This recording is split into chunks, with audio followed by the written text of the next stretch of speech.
কীর্তি নানি বাড়িতে যাবে দেখে সে আগে এটার ভিতরে ঢুকে গেছে। আমি কিন্তু নিয়ে আসছি, এটা পরিষ্কার করতেছিলাম, ও আগে এটা ঢুকে গেছে। আর দেখো বাড়িতে যেমন দেখে বাড়ির কি একটা অবস্থা, কার কার মনে হয় আল্লাহ। একটু হুট করে তোমাদের ভাইয়া বলতেছে বাড়িতে যাবে, সো আমিও হুটহাট করে রেডি হয়ে গেলাম। বিশেষ করে আমার বাড়িতে যাওয়ার কোনো ইন্টারেস্ট ছিল না, আইসাই বলতেছে 3-4 দিন বন্ধ পাইছে এখন। এবার আমার শরীর এত খারাপ, আমি এত দুর্বল, আমার বাসা আমাকে একা রাখা পসিবল না। আর আমার আম্মু ছাড়া আমাকে এই ট্রিটমেন্টে নিতে পারবে না। সেক্ষেত্রে তোমার ভাইয়া আমাকে আমাদের বাড়িতে নিয়ে যাচ্ছে। সো কালকে তো দেখতেই পারবা, আজকে তো আর কোনো ব্লগ দিতে পারবো না।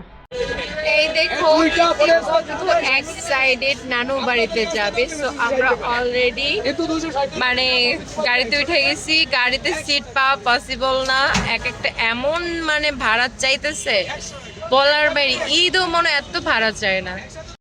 এই দেখো কিন্টের একটা নিজের এক্সট্রা একটা সিট, কিন্টের মামা যাওয়া বাবা। এই জমিদার কি আরামসে শুয়ে গেছে, কিন্টির পুরো একটা সিট। কি দুষ্টমিটা করতেছে মামার লাগে। আর কিন্টির বাপে খালি ঘুমায়। আজকে আমাদের রাতের জার্নিটা